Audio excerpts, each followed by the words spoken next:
చూడు మిస్టర్ స్వామి, నీ పై అధికారిగా కాదు, నీ శ్రేయోభిలాషిగా చెబుతున్నాను, ధర్మభిక్షాన్ని అరెస్ట్ చేయొద్దు. అరెస్ట్ చేస్తే పొలిటికల్ లెవెల్లో చాలా సమస్యలు వస్తాయి. స్టేట్ నుంచి సెంట్రల్ దాకా ధర్మభిక్షం గారు పవర్ఫుల్ మనిషి అయ్యా. సార్, మనిషి రోగానికి భయపడితే డాక్టర్ని నమ్ముకుంటాడు, పేదరికంలో ఉంటే ప్రభుత్వాన్ని నమ్ముకుంటాడు. మనిషికి భయపడాల్సి వస్తేనే పోలీసును నమ్ముకుంటాడు. అటువంటి పోలీసు మనిషికి భయపడకూడదు. అవసరమైతే పోలీసు టోపీ పెట్టిన అల్లా కావాలి, బాణం పట్టిన రాముడు కావాలి, చెలువు నెక్కిన జీసస్ కావాలి. ఈ ఊళ్ళో నువ్వు ఉండేది 24 గంటలు. అసలు నీకెందుకయ్యా బెజవాడ గురించి? 10 ఏళ్ల క్రితం కాళేశ్వరరావు మార్కెట్ ఫుట్పాత్ మీద కుళ్ళిపోయిన కూరగాయలు అమ్ముకున్నావు నువ్వు. ఇవాళ మంత్రి అయ్యావు. అది ధర్మభిక్షం దయ వల్ల. ఇది పుచ్చొక్కాయల సమస్య కాదు, లా అండ్ ఆర్డర్ సమస్య. మంత్రి గారి గురించి అలా తప్పుగా మాట్లాడొచ్చా? ఒక నేరస్తుని అరెస్ట్ చేయొద్దని ఆయన అడ్డంగా మాట్లాడచ్చా? నువ్వు ధర్మభిక్షం దగ్గర ₹1 లంచం తీసుకున్నావా లేదా? లేదని చెప్పు చూద్దాం. లేదు. నువ్వు ఏ రోజు ఎంతెంత తీసుకున్నావో ఇక్కడ లిస్ట్ ఉందమ్మా. నేను లేదు అంటే అర్థం తీసుకోలేదు అని కాదు. తీసుకున్నాను, కానీ అది ₹1 కాదు, 1,50,32,000. ఓహో, అంటే నువ్వు లంచం తీసుకున్నారని డైరెక్ట్ గా ఒప్పుకుంటున్నావు అనమాట. లంచం అని మీరంటున్నారు, నష్టపరిహారం అని నేను అనుకుంటున్నాను. నష్టపరిహారమా?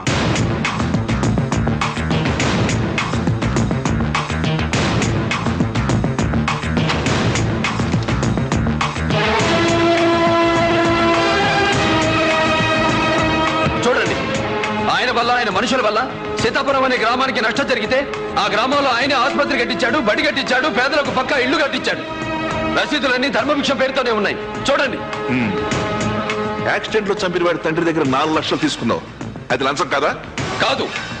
కేసులు పెడితే కోర్టులు చుట్టూ తిప్పుతారు. చచ్చిపోయిన వాడి కుటుంబానికి ఎవడు పెడతాడు తిండి? అందుకే వాడి తల్లిదండ్రులకు ఆ డబ్బు నేనే ఇచ్చాను.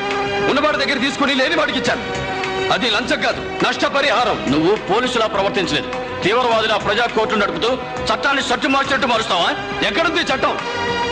ఈ రాష్ట్రంలో ముందు కొట్టచ్చు, పక్క రాష్ట్రంలో ముందు కొట్టకూడదు. ఒక రాష్ట్రంలో గుర్రపందాలు ఆడచ్చు, మరో రాష్ట్రంలో అది నేరం. ముంబై రెడ్ లైట్ ఏరియాలో వ్యభిచారం చేయొచ్చు, ఇక్కడ విజయవాడలో చేయకూడదు. ఇలా రాష్ట్రానికో రూలు, జిల్లాకో రూలు నడుస్తున్నప్పుడు నా రూల్ని నేనే రాసుకున్నాను. ఇండియన్ పీనల్ కోడ్ ని పక్కన పెట్టేసి నా రూల్ని నేనే అమలు పరుస్తున్నాను. ఇంత ప్రిపేర్ అయ్యాడంటే అసలు ధర్మభిక్షాన్ని వదిలిపెట్టే ఆలోచన ఇతనికి లేనట్టుందండి. వదలను. వాడు మా నాన్నను చంపాడు. వాడి చేతిలో చనిపోయిన మా నాన్నకు నేను ఇంకా తల కొరివి పెట్టలేదు సార్. మీ మాటలు విని నేను ధర్మభిక్షాన్ని వదిలేస్తే నేను చట్టానికి కొరివి పెట్టిన వాడిని అవుతాను. వదలకపోతే మేము ఊరుకోం. కుమారస్వామి, గోపాలస్వామి, సుబ్రహ్మణ్య స్వామి, సీతారామ స్వామి, నారాయణ స్వామి అని 5 కొడుకులు పుట్టి చనిపోయాక ఈసారి పుట్టబోయే బిడ్డ చంపేవాడు కావాలి కానీ చచ్చేవాడు కాకూడదని మొక్కి మరీ పెట్టాడు రా మా నాన్న. నా పేరు లక్ష్మీ నరసింహ స్వామి అని. మీరు స్తంభాల్లో అడ్డుపడ్డ బట్టలు కొట్టుకుని వెళ్ళైనా వాడిని అరెస్ట్ చేస్తా. నేను చేతులు ముడుచుకొని కూర్చోలేదు. ఎదురొస్తే విరిచేస్తా. మంత్రులు చూడను, కమిషనర్ని చూడను. ఈ శ్వాసల వేడి చూసావా? ఈ కళ్ళలో మంట చూసావా? తగలబెట్టేస్తా. లంకాదారులు నా వంకకు రాకండి.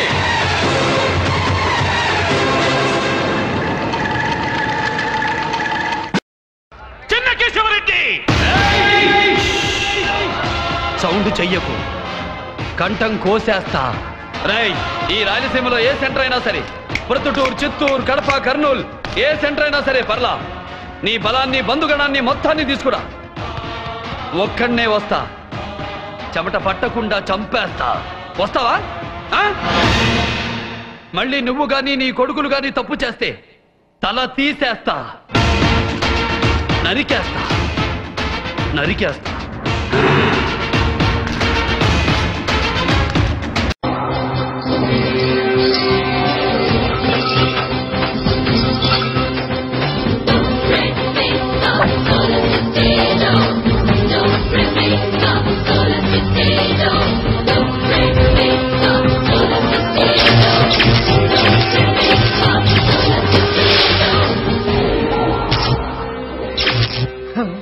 ఇసుక సునామీ. వచ్చావా? రండి సార్. నువ్వేనా సత్యనారాయణ? నమస్కారం పెట్టద్దు, తిరిగి నేను పెట్టవలసి వస్తుంది. నీకు కూడా పద్ధతులు తెలుసన్నమాట. ఎందుకు వచ్చింది ఆ డౌటు? నాకు టైం ఇచ్చి నువ్వు టైంకు రాకపోవడం. రేయ్, నాకింకో వీక్నెస్ ఉంది. కొంచెం తొందరపాటు ఎక్కువ. అవతల వాడు నన్ను గాయపరిస్తే అది మానే లోపు వాడి గాయం కళ్ళ చూడాలి. అదే నిన్న నువ్వు ఇచ్చిన అపాయింట్మెంట్ లేటుకి నేనిచ్చిన ఎంట్రీ లేటు. ఎంట్రీ ఎంత లేటుగా ఇచ్చినా పోవడం మాత్రం చాలా ఫాస్ట్ గా పోతావురా. లింగులింగుమంటూ ఒక్కడివే ఎగ్గేసుకొచ్చావు. ఏం చేయగలవురా నన్ను? నేనేం చెయ్యలేనో చెప్పు, నువ్వేం చెయ్యగలవో చెప్పు. ఏది చేస్తే బాగుంటుందో నేను డిసైడ్ చేస్తా. ఏంట్రా నువ్వు డిసైడ్ చేసేది? ఈ నంబూత్రి అసెంబ్లీలో ఉన్నప్పుడే సాఫ్ట్, బయటకొస్తే వైలెంట్. ఇటు చూడు, ప్రోటోకాలుపై నాకు సెక్యూరిటీగా వచ్చింది 40 మంది, పర్సనల్ గా తెచ్చుకున్న గార్డ్స్ 30 మంది, జెడ్ కేటగిరీలో 10 మంది. వీళ్ళందరి చేతిలో 20 మిషన్ గన్లు, 10 AK-47లు, 20 రివాల్వర్లు.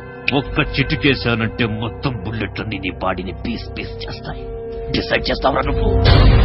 నేను చెప్పిన లిస్టుకి భయమేస్తుందా? నంబూద్రి గారు, మీరు నా దగ్గరికి వచ్చారా, నేను మీ దగ్గరికి వచ్చానా? నేనే నీ దగ్గరికి వచ్చాను. అంటే ఎవరు భయపడుతున్నట్టు?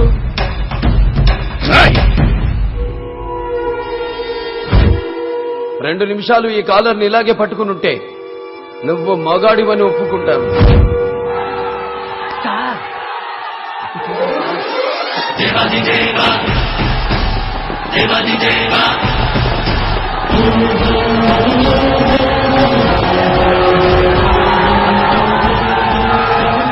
ప్రపంచంలో వచ్చేసారు జనం. తొక్కారంటే మట్టానికి వెళ్ళిపోతాం. తక్కువ వదులు. ఇదేనా నీ మగతనం? మందిని తెచ్చుకున్నావుగా. నీ వెనుకున్నది నీ పోస్ట్కి భయపడి వచ్చిన జనం. నా వెనుకున్నది నన్ను కావాలనుకునే జనం.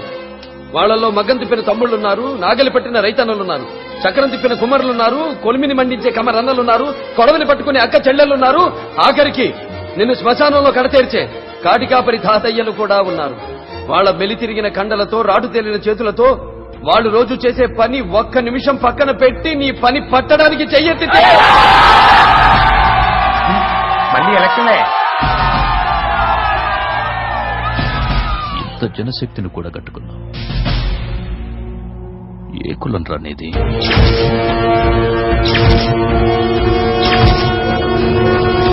కులం పొగబెట్టి విడగొట్టాలనుకుంటున్నావా? అయితే విను. నాకున్న జ్ఞాన సంపదలో బ్రాహ్మణుణ్ణి, ఐశ్వర్యంలో వైశ్యుణ్ణి, మంచికి మాలని, వంచిస్తే ఎదురు తిరిగే మాదిగని, కష్టాన్ని నమ్ముకున్న కమ్మరిని, కుమ్మరిని, కంసాలిని, రజకుణ్ణి, నాయి బ్రాహ్మణుణ్ణి, కల్లుగీత కార్మికుణ్ణి, కల్మషం లేని యాదవుణ్ణి, ఆపదలు ఆదుకునే వెలమని, వ్యక్తిత్వంలో రాజుని, అమ్మని మరిపించే కమ్మని, పౌరుషంలో రెడ్డిని, భుజబలంలో కాపుని, అన్ని కులాలు ఆదరించే వీర వెంకట సత్యనారాయణ స్వామిని. ఎన్నాళ్ళురా ఈ కుల రాజకీయాలు? ప్రజలు విసిగిపోయి ఉన్నారు. వాళ్ళని కెలకొద్దు. కలకలం పుట్టి కోపంతో కట్టలు తెంచుకుని ఒక్క కేక వేస్తే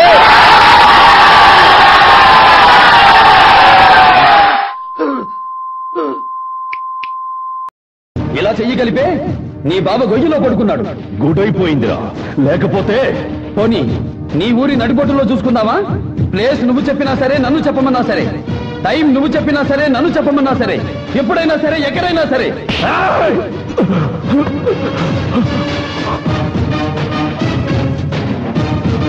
కత్తులతో కాదురా, కంటి చూపుతో చంపేస్తా.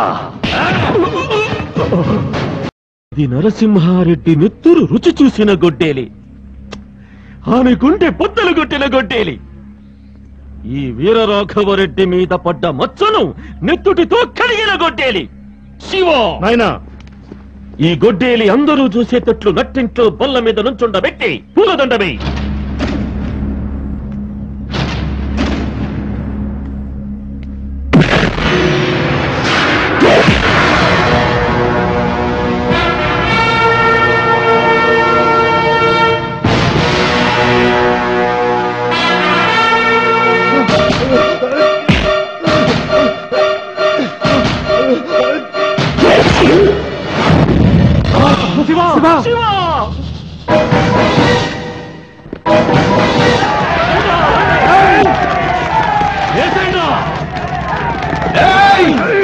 పిలువరా, పిలు. ఇంటిని బాతిని పిలు, చాలకపోతే ఊరు మొత్తాన్ని పిలు. నా తండ్రి నెత్తుటి మరకలు ఆరకముందే నా తండ్రి గుండెను కోసి నీ గొడ్డలితో నీ కొడుకు తల నరికి మా నాన్నకు రక్త తర్పణ పెట్టాను రా. నీ సేవలో శత్రువును చంపిన వాణ్ణి మొరగాడంటారు, చీరగట్టిన వాళ్లను చంపిన వాణ్ణి ముండమోపట్టారు. దారి కాచి దొంగచాటుగా మా వాళ్లను చంపిన మీరు మనుషులకు పుట్టారా, తుప్పలకు పుట్టారా? వీరరాఘవరెడ్డి, నేను దొంగలా రాలేదు, దొరలా వచ్చా. నీ ఊరొచ్చా, నీ ఇంటికి వచ్చా, నీ నట్టింటికి వచ్చా. మీ అమ్మ నిజంగా నిన్ను రాయలసీమ గడ్డపై కనుంటే, నీ అబ్బ మరతాడు కట్టుంటే, నీ మూతి మీద నుండి మొరిచిన మీసం అయితే నన్ను చంపరా? రా. నా పేరులోనే సింహం ఉందిరా, దాన్ని రక్తపు జలుతో నిద్ర లేపారు. ఈ మీసంలో పగ తీర్చుకునే రోషం ఉంది, ఈ మీసంలో ఎదిరించిన వాడిని మట్టి గడిపించే రాజసం ఉంది. ఇప్పుడే ఇక్కడే మీ అందరినీ తగలనకపోతే ఈ మీసం గొరిగించుకుంటాను రా.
తల నరికితే క్షణంలో చేస్తావు, నువ్వు చావకూడదు.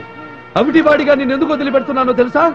మా వాళ్లను చంపినందుకు పశ్చాత్తాపడుతూ అశుద్ధం కడిగే చేత్తో అన్నం తింటూ కుళ్ళి కుళ్ళి చావాలరా.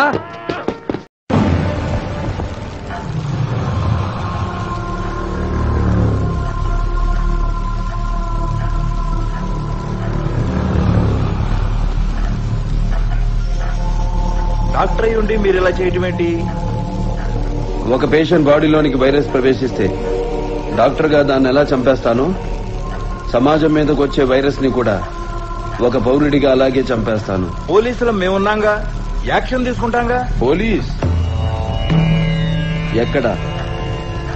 కల్తీ జరిగిందని నిలదీసిన రైతుని అదే కల్తీ మందు నోట్లో పోసి చంపేస్తే నో పోలీస్. కాంట్రాక్టర్లను చంపేసి టెండర్లు పిలిచిన లేడీ ఆఫీసర్ ని తీసుకెళ్లి రేప్ చేస్తే నో పోలీస్. ఇదేంటి అని ఎదురు ప్రశ్నిస్తే దారుణంగా చంపేసినప్పుడు నో పోలీస్.